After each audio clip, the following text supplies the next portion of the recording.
Hello everyone. स्वागत है आप सभी का रीजनिंग विद मिर्जा सर में।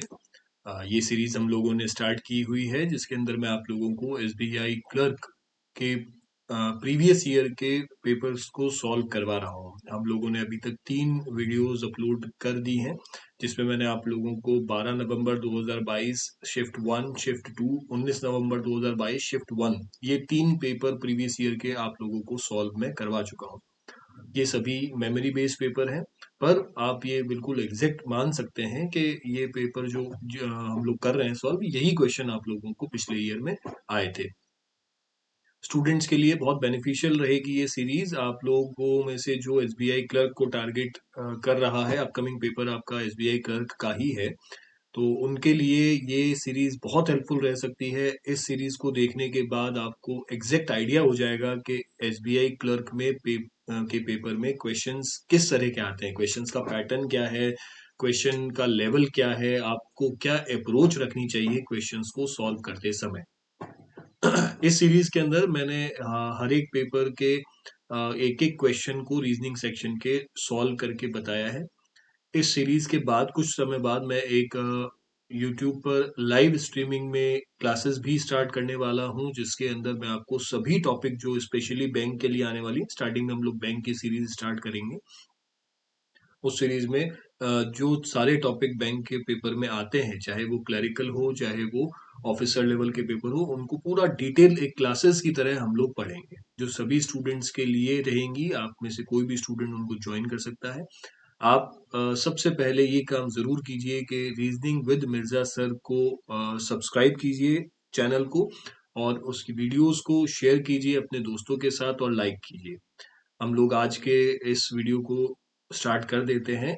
इस पेपर को सॉल्व करना स्टार्ट कर देते हैं। आज हम लोग एसबीआई क्लर्क प्रीलिम्स 19 नवंबर 2022 शिफ्ट 2 में जो एग्जाम आप लोगों को मिला था उसके क्वेश्चन सॉल्व करने वाले हैं। तो पहला क्वेश्चन देखते हैं। 8 गर्ल्स, जिया, जिया, मिया, ये 8 लोगों के नाम है। Science exhibition exhibition trip from their school on 2 different dates of the month 16 and 27th of the month January, February, September and October. All information is not necessarily in the same order. तो ये आपको एक schedule based puzzle दी गई है। 8 लोगों का arrangement है, 4 month आप लोगों को दिए हैं और दो दो डेट्स हैं इसके अंदर। ये एक बहुत अच्छे लेवल का क्वेश्चन होता है। क्लर्क में भी इस तरह के क्वेश्चन आते हैं, इवन पीओ लेवल में भी इस तरह के क्वेश्चन आप लोगों को मिल जाते हैं। तो ये एक इंपॉर्टेंट टाइप ऑफ पजल है जिसको आपको सीखना चाहिए। मैं आपको पूरा डिटेल इलेबोरेट करता हूँ ये क्वेश्चन कैसे आप लोग बना सकते हैं। देखिए, सबसे पहले आप लोगों को 4 मंथ बनाने होते हैं। इन 4 मंथ्स के अंदर आप लोगों को अरेंजमेंट करना है।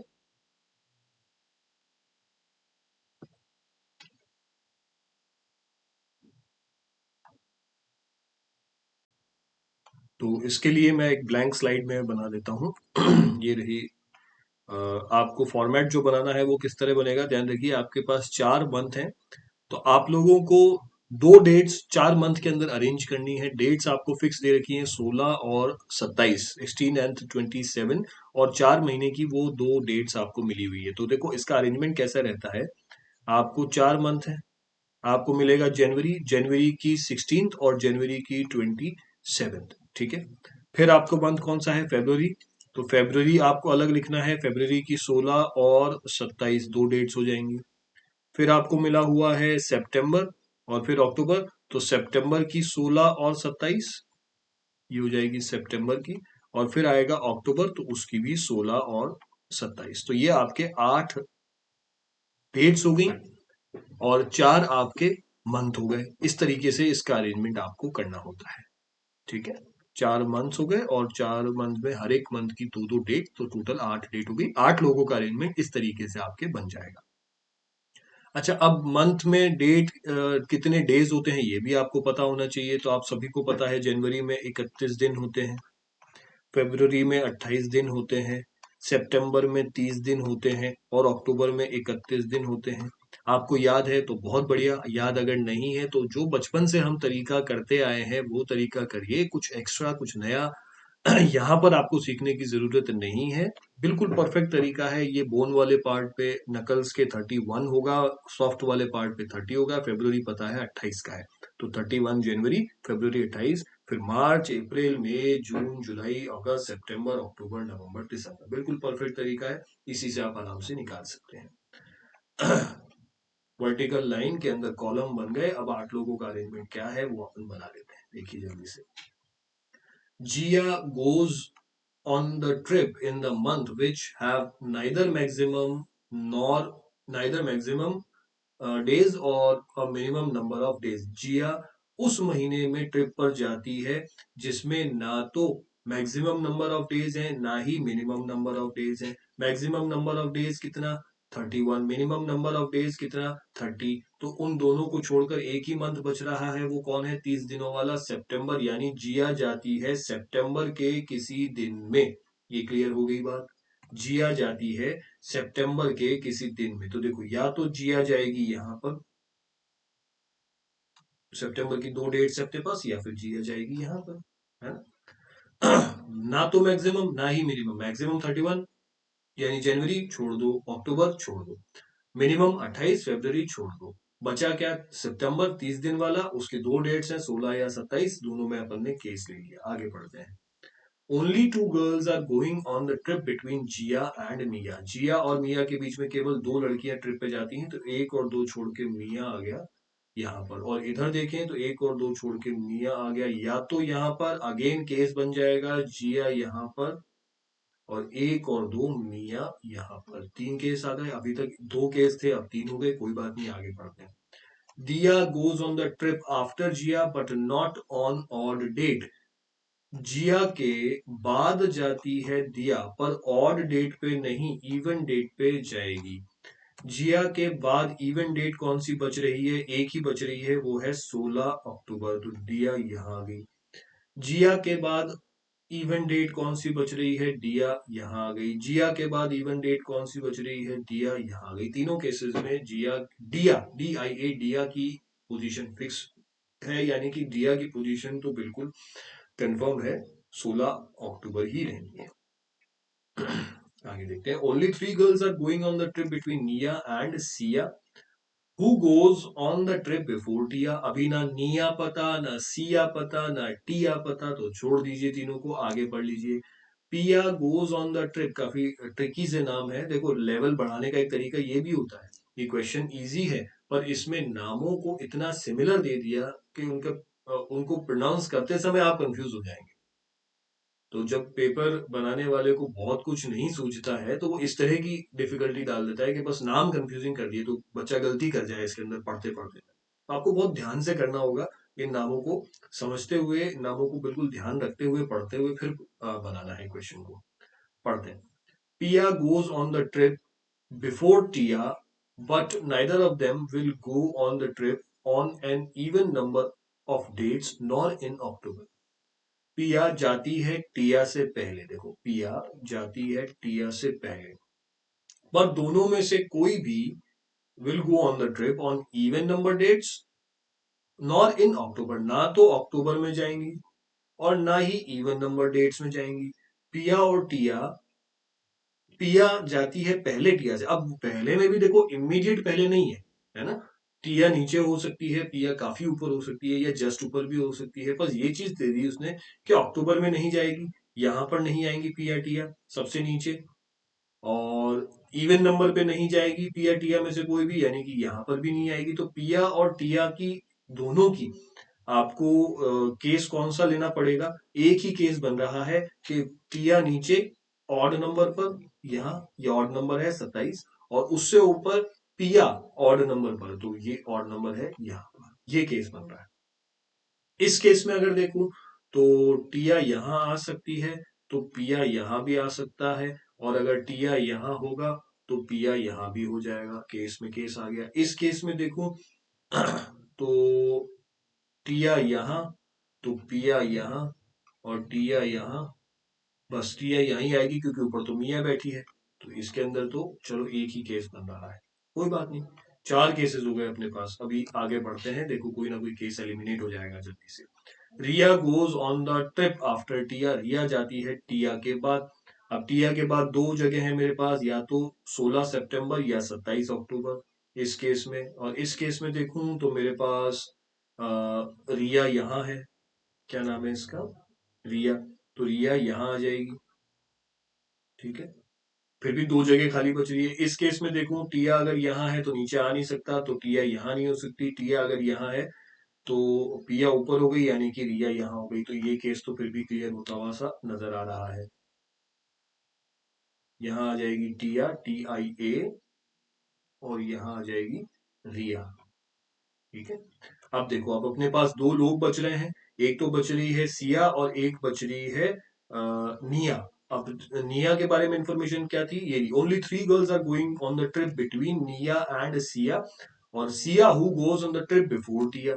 सिया जाती है टिया से पहले, तो टिया से पहले अगर जाती है तो सिया यहाँ पर, और 3 लोगों का गैप करके निया यहाँ पर। तो ये लो, ये तो मेरा अरेंजमेंट हो गया कंप्लीट। इसका मतलब एक जो बच रही है वो कौन है, वो है रिया, वो यहाँ आ जाएगी इस केस के हिसाब से। ये रही, बस मेरा अरेंजमेंट ही पूरा हो गया। ये केस सही हो गया तो इन दो केसेस को आप एलिमिनेट कर दो, ये ऑटोमेटिकली आपके गलत हो जाएंगे। बात क्लियर हुई आप लोगों को? रिप्लाई करिए मुझे, आप लोगों को बात क्लियर हुई क्या? चलिए, इन केसेस को हटा देते हैं, हमारा क्वेश्चन हमने बना लिया है। ये क्वेश्चन आसान है, बस ये क्या है कि जो लैंग्वेज दे रखी है, जो नाम दे रखे हैं, वो थोड़े से इन्होंने ट्रिकी कर दिए। इस वजह से थोड़ा सा कंफ्यूजन स्टूडेंट्स को हो सकता है, अदरवाइज क्वेश्चन में कोई बहुत ज्यादा लेवल नहीं है। Who will go on the trip on 16th of any month, इनमें से कौन 16 तारीख को गया है? पिया, टिया, जिया, निया, रिया 16 तारीख को गया है। एक तो देखो, 16 को गई है सिया, तो सिया है क्या? नहीं। 16 को गई है मिया, मिया है क्या? नहीं। 16 को गई है निया, निया है। तो ऑप्शन नंबर डी मेरा सही जवाब हो जाएगा। ऑप्शन नंबर डी सही जवाब हो जाएगा। अगला देखें क्या कह रहा है क्वेश्चन में। Who goes on the trip exactly before last, last से जस्ट पहले। लास्ट है रिया, जस्ट पहले है डिया, तो डिया, ऑप्शन नंबर बी मेरा सही जवाब हो जाएगा। 4 of the following 5 are alike, तो यहाँ पर एक बार दोबारा बना लेते हैं, इजी रहेगा, बार बार अपने को स्लाइड नहीं चेंज करनी पड़ेगी। 16, 27, 16, 27, 16, 27 और 16, 27। सबसे पहले क्या क्या था? सिया, पिया, मिया, टिया। सिया, पिया, मिया और टिया, 4 हो गए। बचे हुए 4 क्या थे? निया, जिया, डिया, रिया। निया, जिया, डिया और रिया। 1627, 1627, 1627, 1627, क्या है ये? जनवरी, फेब्रवरी, सितंबर और अक्टूबर, ये अरेंजमेंट था अपना। 4 सिमिलर हैं, एक अलग है, पिया और सिया। तो पिया से ऊपर सिया, जस्ट टिया, और मिया, टिया से जस्ट ऊपर मिया। रिया और डिया, तो रिया से जस्ट ऊपर दिया। मिया और पिया, तो मिया से जस्ट ऊपर पिया। और जिया, निया, तो जिया से जस्ट ऊपर मिया। पर एक चीज ध्यान देना, ये जो है, ये सब सेम मंथ में है। ये पिया और सिया है जनवरी में, दोनों जनवरी में है ना। टिया, मिया क्या है? दोनों फरवरी में है। रिया और डिया क्या है? दोनों अक्टूबर में है। मिया और पिया क्या है? मिया है फरवरी में, मिया है फरवरी में, जबकि पिया है जनवरी में। अलग अलग मंथ आ गए। जिया, निया दोनों सितंबर में है। तो बाकी 4, 1 नंबर, 2 नंबर, 3 नंबर और 5 नंबर, ये सब तो क्या है? सिमिलर मंथ में है, एक ही मंथ में है। जबकि ऑप्शन नंबर डी क्या है? ये अलग अलग मंथ के लोगों का ग्रुप बना हुआ है, इसलिए ऑप्शन नंबर 4 हमारा अलग है। क्लियर हो गई बात आप लोगों को? समझ में आ गया? चलिए, डिफरेंट मंथ होने की वजह से वो अलग है। नेक्स्ट अपन क्वेश्चन के अंदर चले जाते हैं बिल्कुल जल्दी से। ये एक सिलोगिज्म का क्वेश्चन आ गया है, ऑल के स्टेटमेंट दिए हुए हैं। बहुत आसान सा क्वेश्चन मुझे लग रहा है, बना लेते हैं। ऑल बॉल्स आर डॉल, सभी बॉल्स डॉल हैं, तो ये है बॉल्स, ये क्या है? Dolls. All dolls are mobiles, तो ये लीजिए, ऑल डॉल्स आर मोबाइल। और ऑल मोबाइल आर टैबलेट, तो ये लीजिए, ऑल मोबाइल आर टैबलेट। हो गया। कंक्लूजन क्या है? ऑल बॉल्स आर टैबलेट, सभी बॉल्स जो हैं वो टैबलेट हैं क्या? जी हाँ, बिल्कुल है, सभी बॉल्स टैबलेट के अंदर हमें दिखाई दे रही है। डेफिनेट कंक्लूजन है, तो आपको कुछ पॉसिबिलिटी नहीं देखनी है, डायग्राम में जो दिख रहा है उसी के ऊपर आपको बात करनी है। तो बॉल्स तो टैबलेट के अंदर आ रहे हैं। सेकंड देखें, सम मोबाइल्स आर डॉल, कुछ मोबाइल डॉल्स हैं क्या? हाँ, मोबाइल का कुछ हिस्सा डॉल्स ने घेरा हुआ है। दूसरा भी कंक्लूजन सही है। ऑप्शन नंबर सी मेरा बिल्कुल करेक्ट जवाब हो जाएगा। नेक्स्ट पढ़ते हैं जल्दी से। All apple are oranges, all apple are oranges, तो ये लीजिए एप्पल आ गया।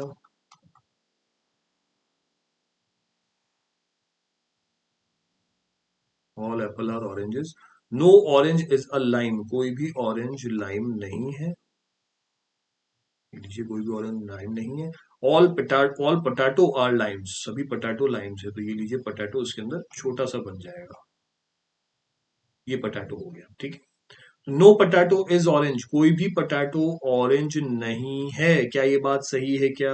हाँ, ये बात बिल्कुल सही है, क्योंकि पोटैटो लाइम के अंदर आ रहा है। जब लाइम खुद ही ऑरेंज के साथ टच नहीं कर सकता, तो पोटैटो भी टच नहीं करेगा। हमें यहाँ संभावना देखने की जरूरत नहीं पड़ रही है, क्योंकि ये डायग्राम से बिल्कुल क्लियर है कि लाइम पूरा का पूरा खुद ही ऑरेंज से टच नहीं करेगा। तो पोटैटो जो कि लाइम का ही एक पार्ट है, जो एक तरीके से लाइम ही है, वो ऑरेंज से कैसे टच करेगा? तो नो पोटैटो इज ऑरेंज, ये बिल्कुल सही कंक्लूजन हो जाएगा। Option number 1 is true. Second, some apples are lime, क्या कुछ एप्पल आपको लाइम दिखाई दे रहे हैं? नहीं, मुझे नहीं दिखाई दे रहे हैं, और क्योंकि ये एक डेफिनेट कंक्लूजन है, तो मैं इसमें कोई पॉसिबिलिटी भी चेक नहीं करूंगा। एक नंबर कंक्लूजन सही, दो गलत, ऑप्शन नंबर ए मेरा बिल्कुल सही जवाब हो जाएगा। नेक्स्ट चलते हैं। ओनली कैप्टन इज अमेरिका, अब देखो, ओनली न्यू कीवर्ड्स आ गया। ओनली कैप्टन इज अमेरिका, केवल कैप्टन अमेरिका है, तो हम क्या करेंगे? अमेरिका को अंदर लेंगे, कैप्टन आ गया बाहर, और हमें यह भी ध्यान रखना है कि कोई और अमेरिका को टच नहीं कर सकता। ओनली कैप्टन इज अमेरिका का मतलब क्या है? केवल कैप्टन जो है वो अमेरिका है, और कोई भी अमेरिका को टच नहीं कर सकता। ओनली कीवर्ड का मतलब ये होता है, ठीक है। आगे देखते हैं। Only a few captain are hydra, केवल कुछ कैप्टन जो है वो हाइड्रा है, तो ये लीजिए, केवल कुछ के अंदर दो पार्ट होते हैं। Some captain are Hydra and remaining captain are not Hydra, correct है। Few Hydra are Bucky, few का मतलब सम, फ्यू और सम एक ही चीज है, तो सम हाइड्रा आर बकी, सम हाइड्रा आर बकी, ये लीजिए, क्लियर है। सम आ गया यहाँ पर, डायग्राम सेम है। कंक्लूजन चेक करें। नो बकी इज कैप्टन, कोई भी बकी कैप्टन नहीं है। तो आप जरा ध्यान से देखो, बकी और कैप्टन में आपस में स्पेस ओपन है, यहाँ नो आ रहा है, यानी कि मैं पॉसिबिलिटी चेक करूंगा, क्या बकी कैप्टन हो सकता है? जी हाँ, बकी अगर थोड़ा सा आगे बढ़ जाए, कैप्टन अगर थोड़ा सा आगे बढ़ जाए, तो संभावना तो है ही। हमें स्टेटमेंट में बकी और कैप्टन से के बीच में कोई भी डायरेक्ट रिलेशन नहीं दिया हुआ है। अगर किन्हीं दो एलिमेंट्स के बीच में डायरेक्ट रिलेशन नहीं दिया हुआ होता है, तो हम अपने हिसाब से उसमें कोई भी संभावना ढूंढ सकते हैं। बकी कैप्टन हो सकता है, अगर बकी के कैप्टन होने की संभावना है, पॉसिबिलिटी है, तो नो वाली बात क्या हो जाएगी? गलत हो जाएगी। वो कह रहा है कि कोई बकी कैप्टन नहीं है, आपने प्रूफ कर दिया कि बकी कैप्टन हो सकता है, तो उसकी कही गई बात, उसका कहा गया कंक्लूजन रॉन्ग हो गया। सेकंड, सम अमेरिका इज बकी, कुछ अमेरिका बाकी है क्या? अमेरिका तो किसी के साथ मिल ही नहीं सकता, मिलेगा ही नहीं, और सम है, तो पॉसिबिलिटी भी चेक करने की जरूरत नहीं है। अमेरिका बकी से टच करता हुआ वैसे भी नहीं दिख रहा, तो मैं इसको भी गलत कर दूंगा। दोनों गलत हो गए, तो मेरा जवाब क्या है? Option number D, neither nor. Either और की शर्तें क्या होती हैं? एलिमेंट सेम, कैप्टन बकी कैप्टन और अमेरिका बकी, तो एलिमेंट तो सेम है नहीं, यानी आइदर और तो हो ही नहीं सकता। जवाब यहीं आके रुक जाएगा। क्या हो गया इसका जवाब? Option number D, neither nor. Clear हो गया? चलिए आगे बढ़े, नेक्स्ट क्वेश्चन को चेक करेंगे।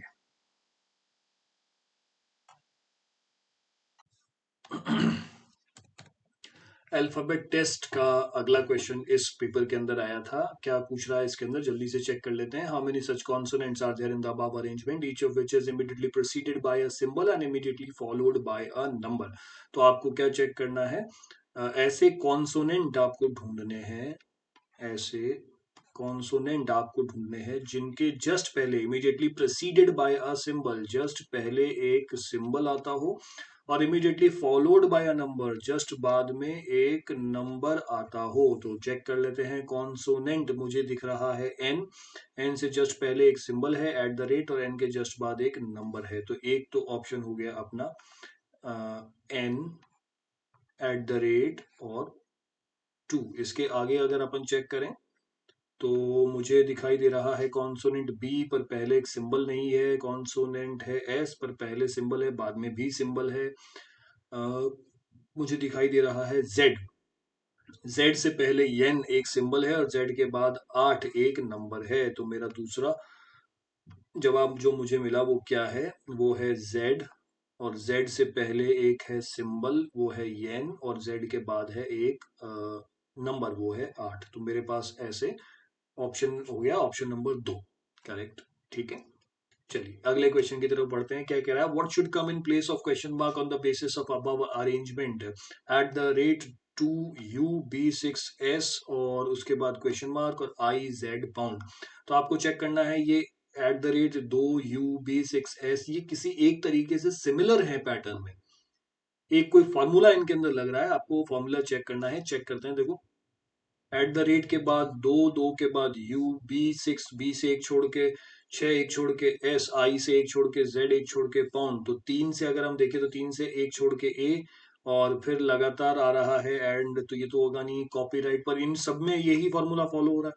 दैट मीन्स ये फॉर्मूला तो सही नहीं है, कुछ और फॉर्मूला होगा। एक और फॉर्मूला जो मुझे दिखाई दे रहा है वो क्या हो सकता है, देखना एट द रेट 2UB6S फिर एक छोड़ के IZ, अगर मैं यहाँ पर इस तरीके से लिखूं पाउंड, तो ये फॉर्मूला जो हो रहा है ना एंड के बाद में 1 2 3 4 5 6 एंड के बाद बी अगर आ रहा है तो वो +6 आ रहा है, और 2 के बाद अगर 4 आ रहा है, यू आ रहा है सॉरी, 2 के बाद अगर यू आ रहा है तो वो क्या आ रहा है, +2 आ रहा है। सॉरी 2 के बाद यू नहीं देखेंगे, हम देखेंगे अलग अलग नंबर, अलग अलग उसमें देखेंगे, ग्रुप्स में देखेंगे। एंड से अगर मैं +6 बढ़ा तो आया बी, अब इसका मतलब बी से +6 बढ़ना पड़ेगा मुझे, 1 2 3 4 5 और 6। बी से +6 पे कौन आएगा, 3 आएगा। अगर मैं लिखूं यहाँ पर 3, देखो ऑप्शन कैसे चेक होंगे इसमें, और 3 से +6 आई आना चाहिए, 1 2 3 4 5 और 6 +6 आई आ रहा है, करेक्ट है। यानी पहले लेटर में +6 का गैप है। सेम ऐसे ही अगर मैं दूसरे लेटर में करूं, मुझे जाना है 2 से 6, 1 2 3 4 5 6 सेम हो रहा है, +6 हो गया। अब 6 से कितना बढ़ू, 1 2 3 4 5 6, तो ए आ जाना चाहिए, ए आ जाना चाहिए +6 में, तो यहाँ आएगा ए। और ए के बाद 1 2 3 4 5 6, ए से +6 में क्या आ रहा है, जेड आ रहा है, यानी कि मेरा बिल्कुल करेक्ट है यहाँ ए लिखना। ठीक है, तीसरा इसी को चेक कर लेते हैं, कंफर्म हो जाएगा +6 में ही चल रहा है क्या। यू से अगर मैं एस चलूं, यू से अगर मैं एस चलूं तो 1 2 3 और 4, यू से एस में एक +4 हो रहा है, यू से एस में +4 हो रहा है, +4। तो एस से +4 सॉरी एस चल रहा है ना, +6 ही हो रहा है, एस चलना है मुझे तो +6 ही है, इसके अंदर भी +6 का ही पैटर्न है, +4 गलती से लिख दिया था मैंने, +6 का ही पैटर्न है। तो एस से भी +6 आना चाहिए, 1 2 3 4 5 6, तो 7 आ जाना चाहिए। ये मेरा ऑप्शन नंबर कौन सा आ जाएगा +6 में, यहाँ 3A7, तो ऑप्शन नंबर मेरा डी बिल्कुल करेक्ट हो जाएगा, बिल्कुल सही जवाब हो जाएगा ऑप्शन नंबर डी 3A7 +6। आप स्टेप फॉरवर्ड चल रहे हैं इस सवाल में। चलिए आगे बढ़ते हैं जल्दी से। If all the vowels in the above arrangement are dropped, then which of the following will be eighth from the right end? दाएं छोर से आठवां आपको पता करना है अगर सारे वॉवल्स को निकाल दिया जाए। तो वॉवल गया, वॉवल गया 1 2 3 4 5 6 7 और 8, ऑप्शन नंबर सी यानी कि क्यू मेरा सही जवाब हो जाएगा, करेक्ट है। राइट साइड से आपको करना है 8th अगर वॉवल नहीं होता हो तो। आगे बढ़ते हैं। If the order of the last 12 element is reversed, which of the following will be sixth from 21st from the left hand? Last 12 element का ऑर्डर रिवर्स कर दिया, 1 2 3 4 5 6 7 8 9 10 11 और 12।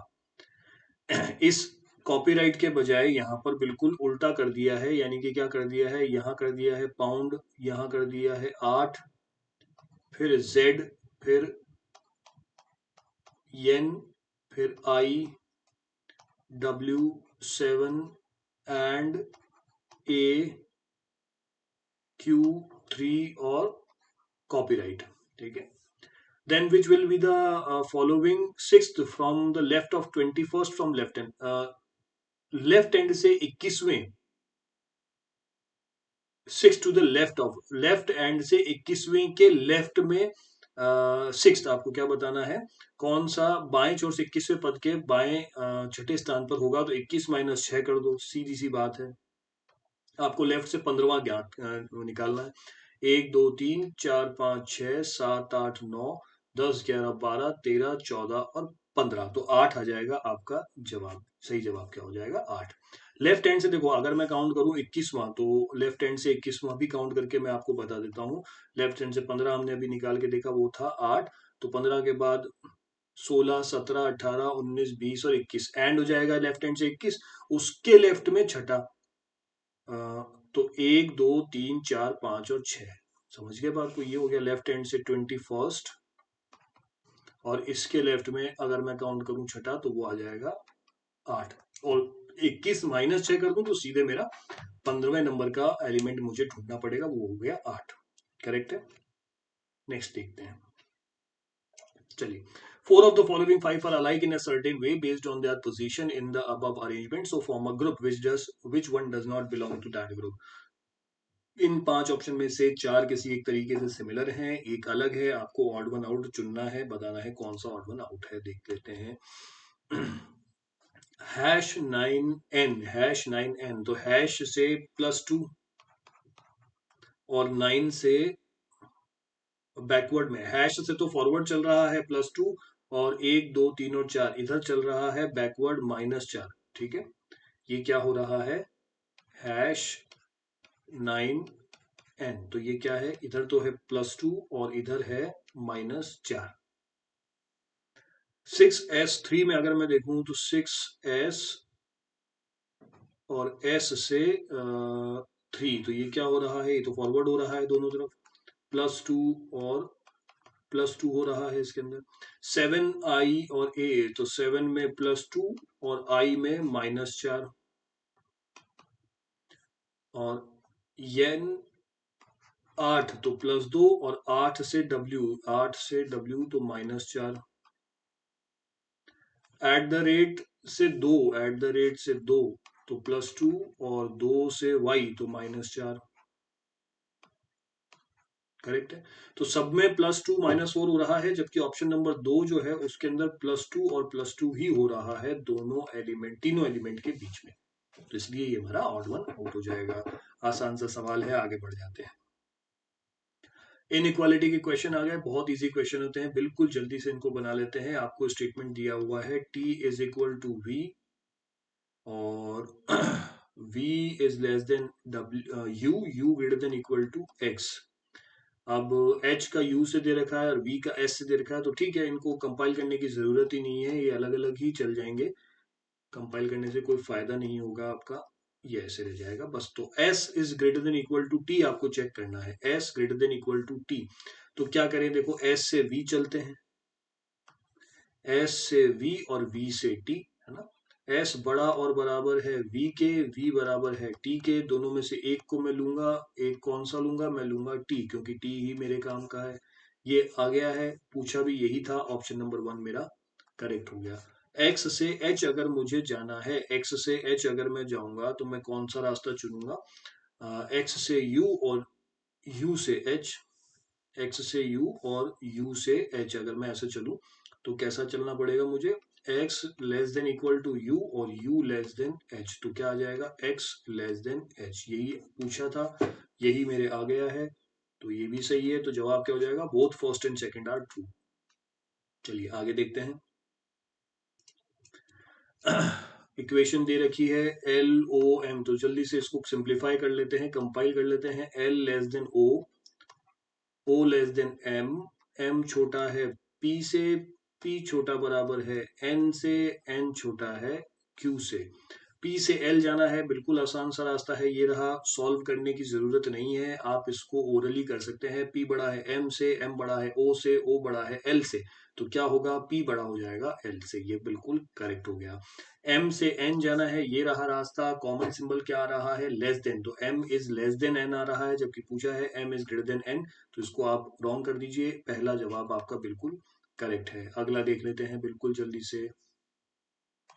x less than equal to u less than v बड़ा है t से, बाकी अलग अलग ही लिख लो।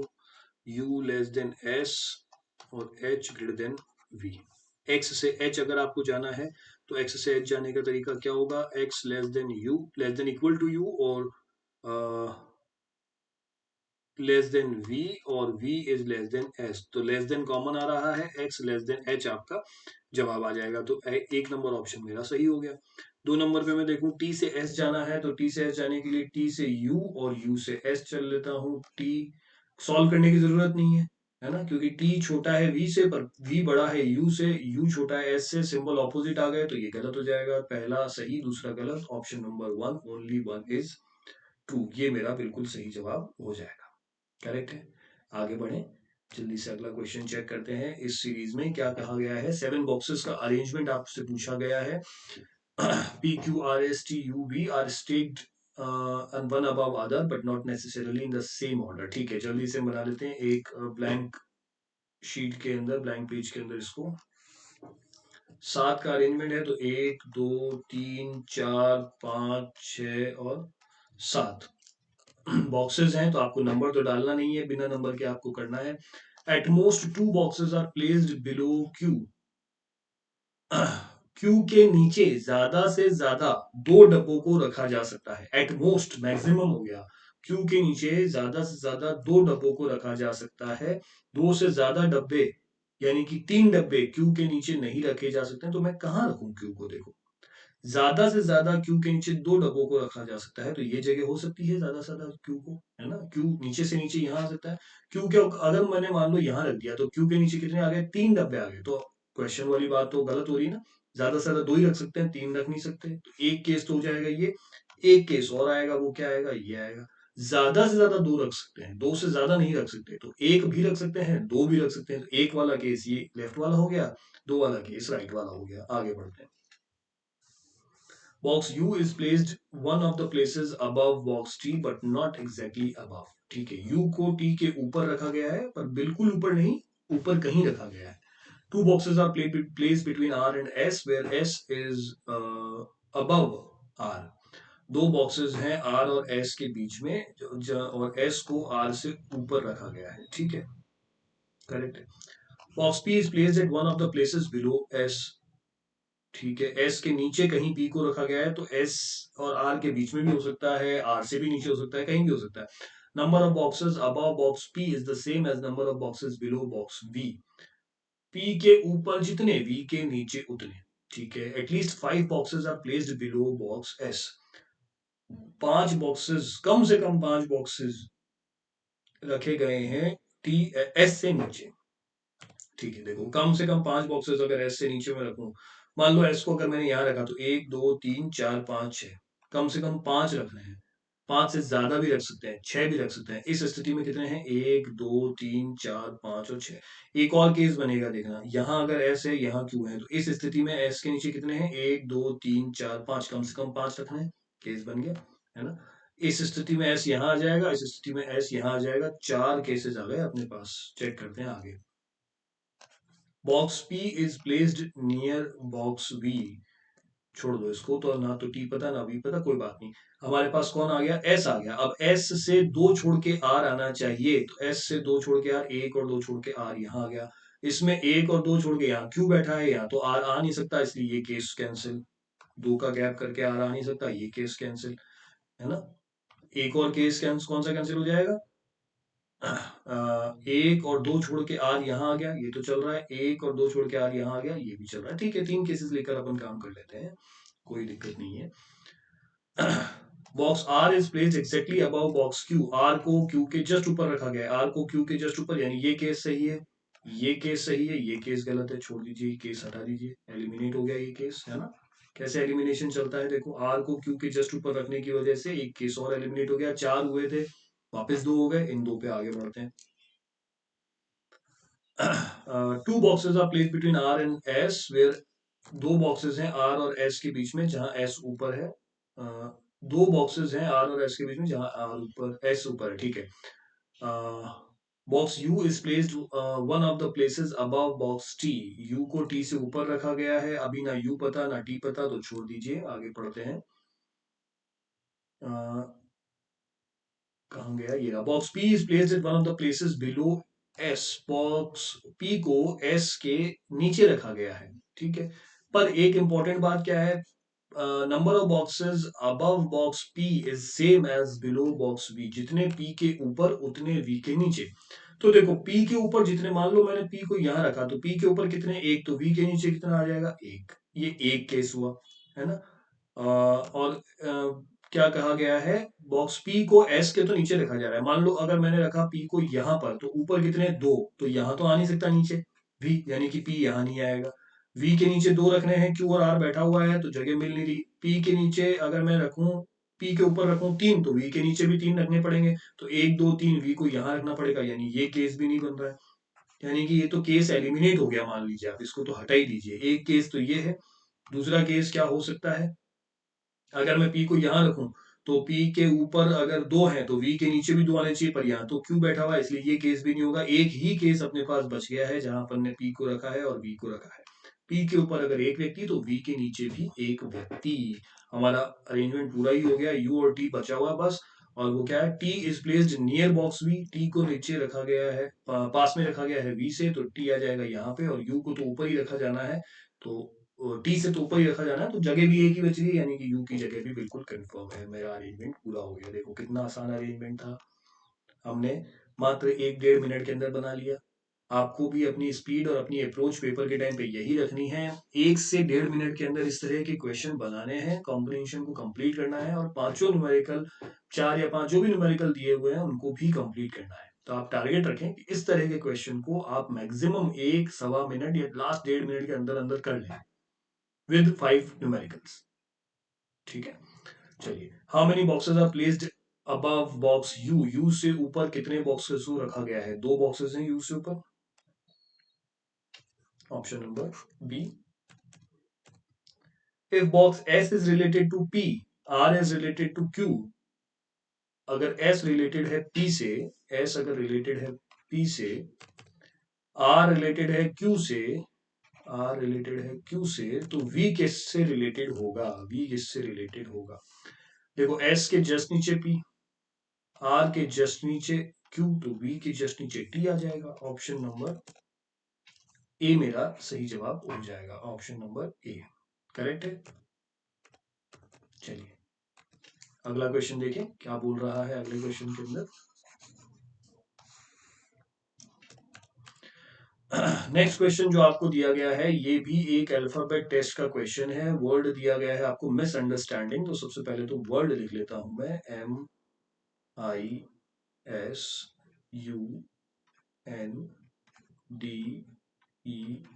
मिसअंडरस्टैंडिंग,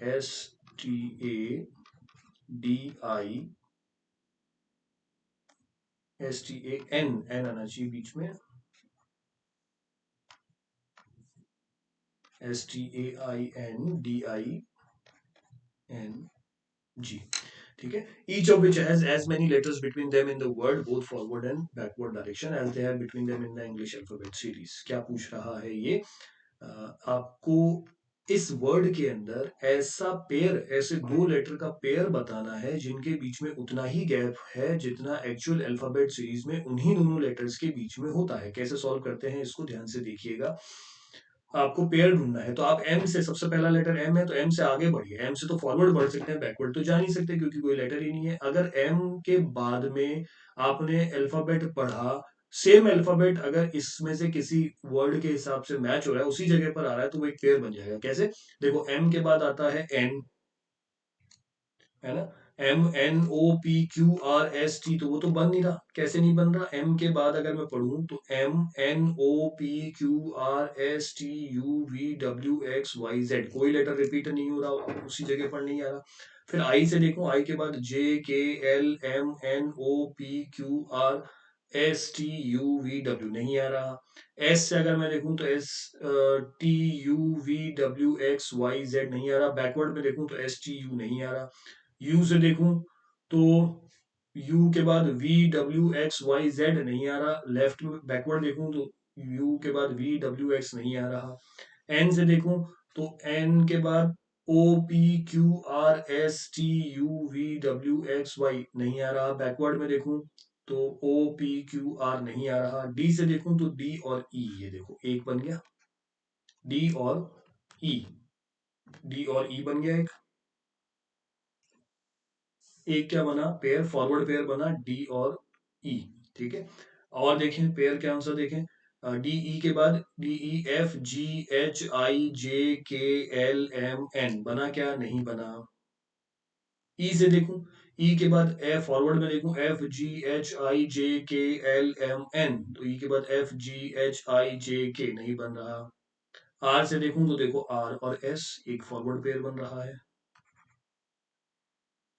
आर एस टी, एक फॉरवर्ड पेयर बन रहा है। पेयर बनाना समझ में आ गया। आर और टी के बीच में कितने लेटर आते हैं अल्फाबेट सीरीज में? आर एस टी, एक लेटर आता है। देखो यहाँ पर भी सेम लेटर आ रहा है। लेटर अगर सेम हो या ना हो कोई फर्क नहीं पड़ता, लेटर उतने ही संख्या में लेटर होने चाहिए। जैसे आर और एस के बीच में कोई लेटर नहीं आता, यहाँ पर भी आर और एस के बीच में कोई लेटर नहीं है। आर और टी के बीच में एक लेटर आता है, तो आर और टी के बीच में एक लेटर है, तो ये पेयर कहलाते हैं। ठीक है, आगे देखते हैं। R S T U V W X Y Z नहीं है। एस और टी एक और पेयर आ गया, है ना? एस और टी एक और पेयर आ गया। आर टी एक पेयर, एस टी एक पेयर। और देखें, ए से देखें तो B C D E F, B C D, A के बाद बी सी डी ई, तो देखो अब देखो ए से ई एक बैकवर्ड पेयर बन रहा है, ध्यान से देखना।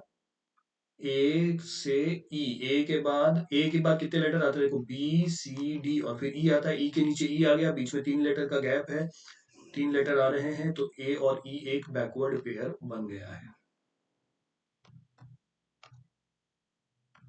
आगे देखें, एन से देखें, और ई के बाद अगर आगे बढ़े तो F G H I J के नहीं बन रहा। एन से देखें, N O P Q R नहीं बन रहा। O P Q R, N के बाद ओ पी क्यू आर, तो एन से आर एक और बन रहा है, backward pair. N O P Q और आर, तो बैकवर्ड पेयर एक और बन रहा है, एन और आर।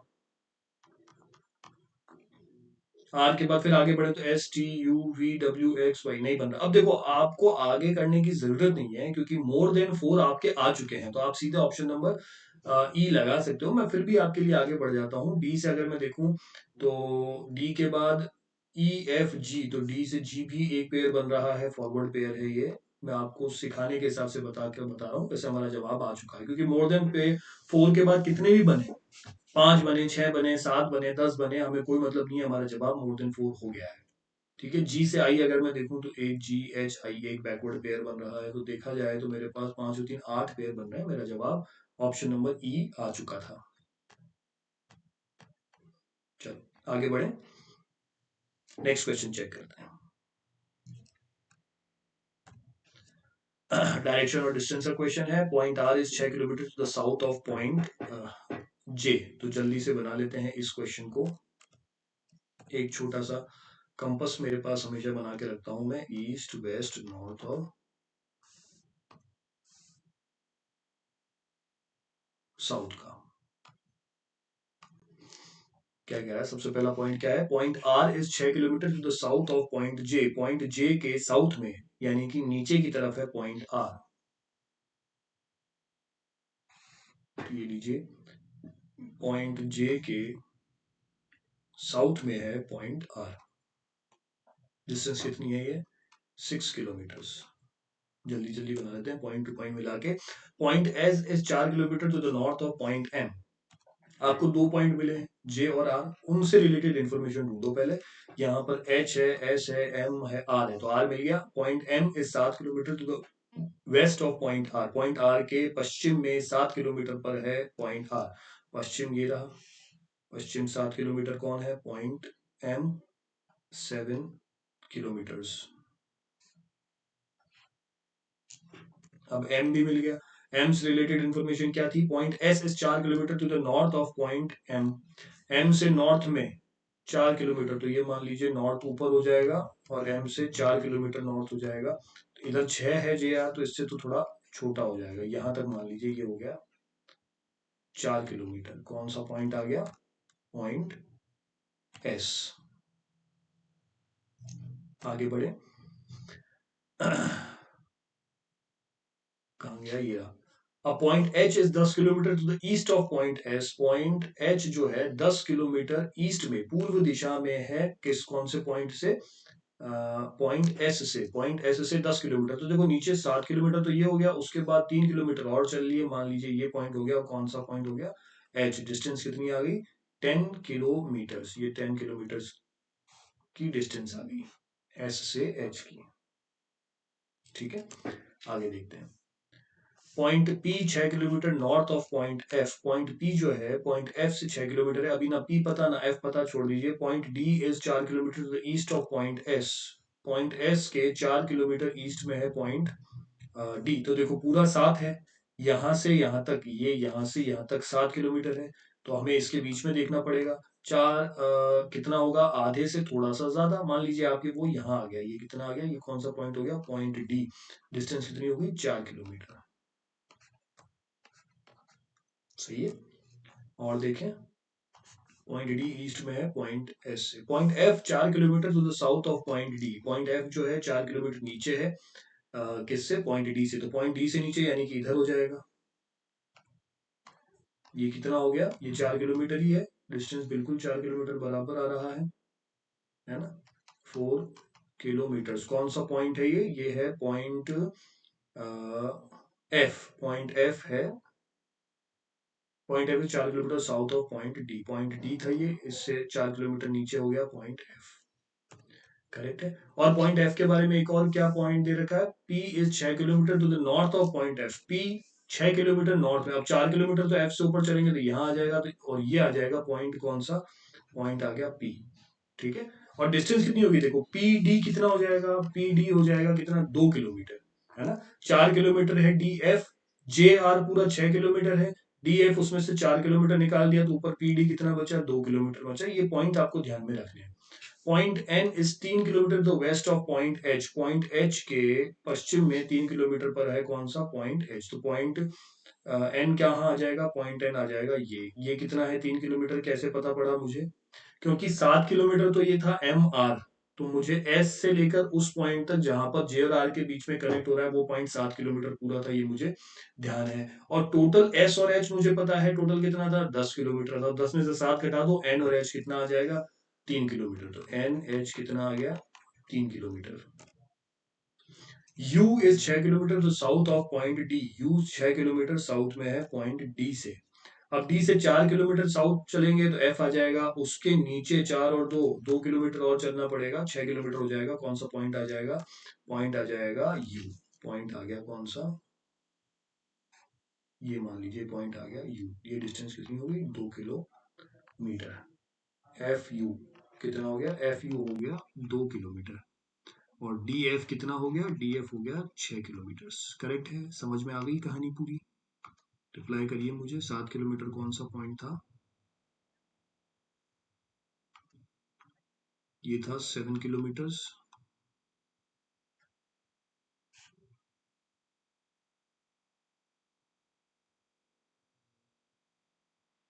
चलो क्लियर हो गया, सारे पॉइंट बन गए। अब हमारा क्वेश्चन क्या था, जे और पी के बीच की डिस्टेंस कितनी है। तो जे कहाँ है, ये रहा, पी कहाँ है, ये रहा, ये डिस्टेंस आपको पता करनी है। देखो एम और आर है 7 किलोमीटर, एस और एन कितना है, 7 किलोमीटर। अगर एस एन 7 किलोमीटर है और एस डी 4 किलोमीटर है, तो डी और एन कितना आ जाएगा, डी और एन आ जाएगा 3 किलोमीटर। जितना डी और एन है उतना ही पी और जे होगा, ये तो आपको डायग्राम से दिखाई दे रहा है। जितना डी एन आएगा उतना ही उसके जस्ट ऊपर पी और जे आएगा। ये आप जब बनाते हैं तो आपको और क्लियर होता रहेगा, जब आप इसकी प्रैक्टिस करेंगे तो आपको क्लियर चीजें समझ में आती रहेगी। यहाँ पर मेरा जवाब क्या हो गया, 3 kilometre, that is option number ई। आगे बढ़ते हैं, नेक्स्ट क्वेश्चन देख लेते हैं क्या कह रही है। 4 of the following 5 are alike in a certain way based on their position, thus form a group. तो आपको 4 एक ग्रुप में बन रहे हैं, एक अलग है। Which of the following does not belong to the group, इनमें से कौन सा एक ग्रुप में नहीं है। SUDNH, SUDNH, SUDN और H।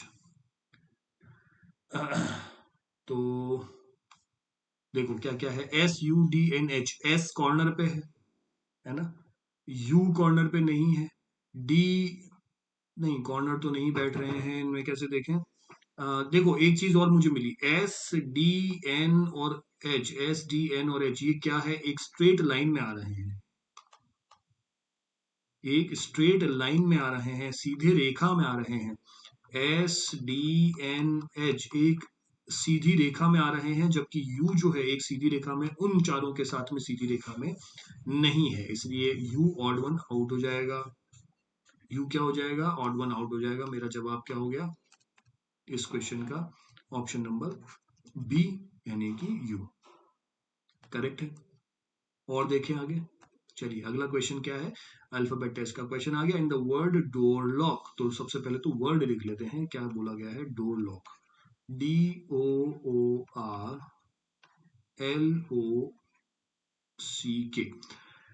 If the word door lock, if all the vowels are replaced with the letter immediate next to it in English alphabet series, and all the consonant are replaced with the letter immediately before it in the English alphabet series, then how many vowels are there in the new word so formed? करना क्या है, ध्यान से देखिए, आपको करना है vowel में तो लेटर इमीडिएट नेक्स्ट बढ़ाना है, तो वॉवल तो करना है +1, तो ये +1, ये +1, ये +1। कॉन्सोनेंट करना है replace with letter immediately before, तो ये करना है -1, -1, और इधर भी दोनों में -1। उससे क्या हो रहा है, उससे हो रहा है, मेरा नया वर्ड बन रहा है, वो क्या बन जाएगा, C-1D, O+1P, R-1Q, L-1 हो जाएगा K, O+1 हो जाएगा P, C-1 हो जाएगा B, और K-1 हो जाएगा J। वर्ड बन गया। तो आपको बताना है how many vowels are there in the new word, vowel कितने हैं, CPB, एक भी वॉवल नहीं है इसके अंदर, तो नो वॉवल, एक भी वॉवल नहीं है, तो ऑप्शन नंबर डी मेरा बिल्कुल करेक्ट जवाब हो जाएगा, है ना क्लियर। चलिए आगे बढ़े, नेक्स्ट क्वेश्चन को चेक करते हैं क्या है। नेक्स्ट क्वेश्चन जो आपको दिया गया है उसमें 7 लोगों का अरेंजमेंट आपको करना है। ABCDEFG got appointment letter from IBPS in 7 different days from Monday to Sunday. तो एक शेड्यूल बेस्ड पजल है, जल्दी से इसको बना लेते हैं। शेड्यूल बेस्ड के लिए हमें पता है कि हमें एक वर्टिकल लाइन, उसमें 7 कॉलम बनाने पड़ते हैं, Monday, Tuesday, Wednesday, Thursday, Friday, Saturday और संडे। 7 अपने पास कॉलम है 7 डेज के लिए। ये हो जाएगा Monday, that is Tuesday, Wednesday, Thursday, Friday, Saturday और संडे। ठीक है, चलो बना लेते हैं इसको जल्दी से। G does not get appointment letter on Sunday, G Sunday को नहीं जाता है, जी को संडे को लेटर नहीं मिलता है, तो हम ध्यान रखेंगे कि जी हम संडे को नहीं बनाएंगे। B got appointment letter before E, B को मिलता है ई से पहले, बी को मिलता है ई से पहले, तो बी को ई से कहीं भी पहले मिल सकता है, इमीडिएट पहले भी और आगे पहले भी। Only one person got appointment letter between A and D, केवल एक व्यक्ति अपॉइंटमेंट लेटर लेता है ए और डी के बीच में, तो ए से एक छोड़ के डी आएगा, चाहे ए पहले हो चाहे डी पहले हो कोई फर्क नहीं पड़ता, पर ए और डी के बीच में एक का गैप होना है, ये कंफर्म है। बी उसके बाद क्या है, F got appointment letter in 1 of the day before D, A को मिलता है डी से पहले किसी दिन में, तो हमें ये पता पड़ गया कि ए ऊपर आएगा और ए से एक छोड़ के डी आएगा, ये कंफर्म है। F got an appointment letter, sorry F है ये ए और डी में नहीं दे रहा है, ये एफ के बारे में दे रहा है। एफ को क्या बोल रहा है, A F got appointment letter in one of the day after D. F D के बाद लेटर लेता है, एफ डी के बाद लेटर लेता है, लेटर लेता है, चाहे इमीडिएट बाद हो चाहे बाद में बाद हो। F got appointment letter in one of the day after D, ठीक है। A got appointment letter on Wednesday, A को मिला वेडनेसडे को, क्लियर इन्फॉर्मेशन, डेफिनेट इन्फॉर्मेशन मिल गई हमें, ये रही ए आ गया वेडनेसडे को। C got appointment letter before D and after B, C को अपॉइंटमेंट लेटर मिलता है डी से पहले और बी के बाद में, ठीक है। दो पीपल गॉट बिटवीन बी और ई, बी और ई के बीच में दो लोग हैं, बी और ई के बीच में दो लोग हैं, ये रहा, बी और ई के बीच में दो लोग हैं, ठीक है। तो ए कंफर्म हो गया अपने को, ए से रिलेटेड इंफॉर्मेशन और क्या है, only one person got letter between A and D. तो अगर मैं डी को रखूं, मान लीजिए एक केस में यहां पर और एक केस में यहां पर, दो ही केस बनेंगे ए और डी के बीच में, ठीक है। F got appointment letter one of the day after D, F को मिलता है डी के बाद किसी दिन, तो केसेस बहुत सारे बन सकते हैं, छोड़ देते हैं, आगे पढ़ते हैं। ए और डी के अलावा और इंफॉर्मेशन अपने पास क्या है, C got appointment letter before D and after B. देखो बिफोर डी तो हो ही नहीं सकता क्योंकि डी इस केस में सबसे ऊपर है, तो ये तो केस ही हटा दो आप, ये केस नहीं बनेगा, एलिमिनेट हो गया, है ना। क्यों, क्योंकि डी से पहले मिलता है सी को और सी से पहले मिलता है बी को, तो ये तो केस हो ही नहीं सकता। अब डी से पहले मिलता है, डी से पहले मिलता है सी को और सी से पहले मिलता है बी को, तो कहाँ करें, बी को कहाँ करूं मैं। और एक इंफॉर्मेशन और क्या है कि बी और ई के बीच में एक व्यक्ति है। अब देखो, अगर मैं कर दूं बी को यहां पर, ठीक है, तो बी डी से पहले मिलता है सी को और सी से पहले मिलता है बी को, तो बी आ गया टॉप पे, प्लस एक इन्फॉर्मेशन क्या है, दो लोग हैं बी और ई के बीच में, तो बी और ई के बीच में अगर दो लोग हैं तो एक और दो छोड़ के ई को यहां करूं, इस हिसाब से बी और ई के बीच में दो लोग आ गए। डी से पहले आना चाहिए सी, तो सी की जगह क्या हो गई, फिक्स हो गई, सी से पहले आना चाहिए बी, तो वो भी जगह मेरी फिक्स हो गई, तो इतने सारे लोग फिक्स हो गए मेरे पास, बी सी डी भी फिक्स हो गया, ए और ई भी फिक्स हो गया, है ना। अब और इंफॉर्मेशन क्या है, A got the appointment letter हो गया, G does not get appointment letter on Sunday, G Sunday को नहीं जाता है, तो जी सैटरडे को चला जाएगा, इस हिसाब से संडे के लिए एक ही व्यक्ति बच रहा है, वो कौन है, वो है एफ। मेरा अरेंजमेंट बिल्कुल परफेक्ट बन गया है, इतना जल्दी और इतना परफेक्ट अरेंजमेंट मेरा हो गया, ठीक है। क्वेश्चन मुझसे क्या पूछा गया है वो चेक कर लेते हैं। Which of the following is not true, not true बताना है आपको। B got appointment letter on Monday, B को मंडे को मिलता है क्या, ये तो ट्रू बात है, ये हमारा जवाब नहीं हो सकता। E got appointment letter immediately after A, E को ए के जस्ट बाद मिल रहा है क्या, हाँ ई को ए के जस्ट बाद मिल रहा है, यानी ये भी मेरा जवाब नहीं है, ये तो सही है। 3% got appointment letter after D, तीन लोगों को मिल रहा है डी के बाद, नहीं तीन लोगों को नहीं, दो लोगों को मिल रहा है डी के बाद, यानी कि ये स्टेटमेंट रॉन्ग है, यही मेरा सही जवाब है। ऑप्शन नंबर सी मेरा करेक्ट जवाब है, क्योंकि मुझे रॉन्ग ही पता करना था, रॉन्ग कौन सा है इनमें से। आगे बढ़ते हैं। ये क्या है, ये तो अल्फाबेट टेस्ट का क्वेश्चन आ गया है, ये उस क्वेश्चन से रिलेटेड नहीं है, कॉम्प्रिहेंशन का एक ही क्वेश्चन था शायद उसका।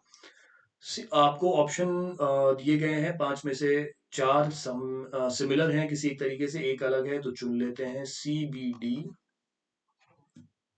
जी एफ एच,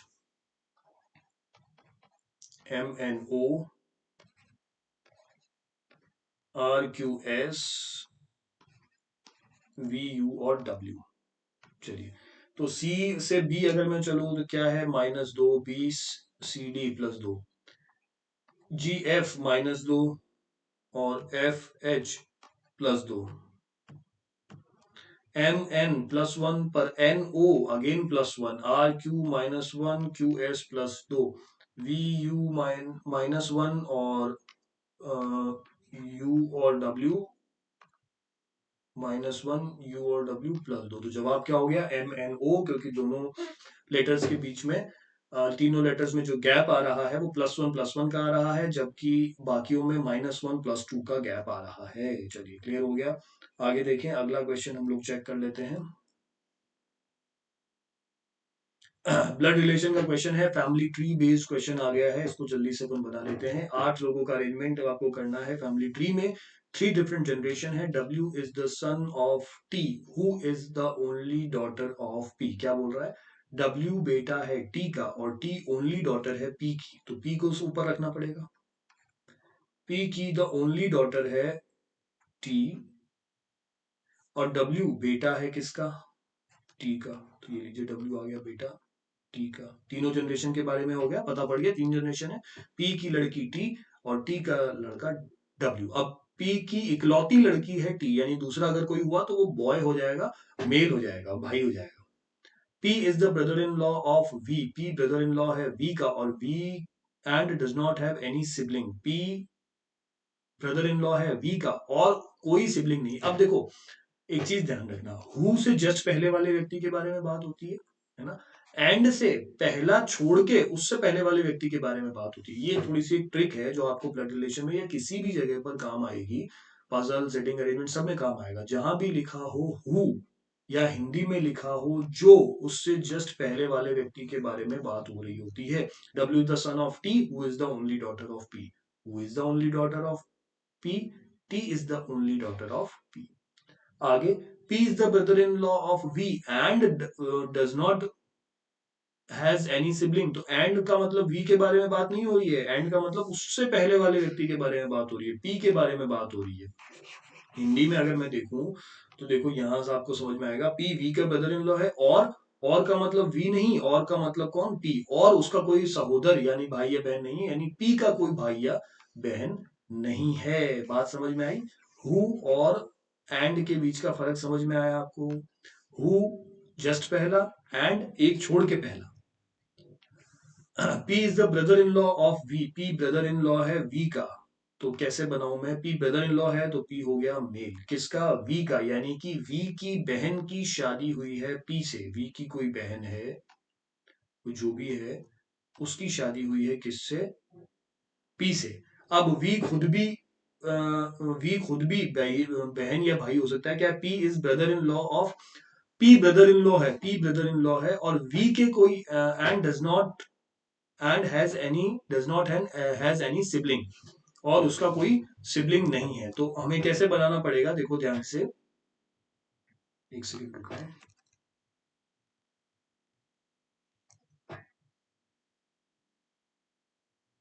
हाँ, तो कैसे बनाना पड़ेगा? P is the brother in law of V, P brother in law है V का, और V के कोई भाई या बहन, and does not have any sibling, तो P के कोई भाई या बहन नहीं है। तो P की वाइफ का भाई या बहन कौन होगा? V होगा। अभी अभी पता नहीं जेंडर, इसका जेंडर क्या है, पर हमने ये पता पड़ गया कि वो आएगा ऊपर की जनरेशन में। ठीक है, आगे बढ़ते हैं। Not more than 3 and not less than 2 members are in the same generation. 3 से ज्यादा नहीं है, 2 से कम नहीं है। तो ठीक है, ऊपर वाली जनरेशन में 3 आ गए हैं, और ज्यादा हमें बढ़ाना नहीं है। X is the niece of Q, who is the sibling of T. Sibling of T यानी क्यू भाई या बहन है किसका? टी का। ठीक है,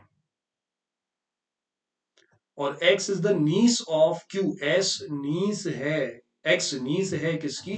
क्यू की। तो क्यू की नीस यानी क्यू की बहन टी की बेटी हो सकती है एस, है ना?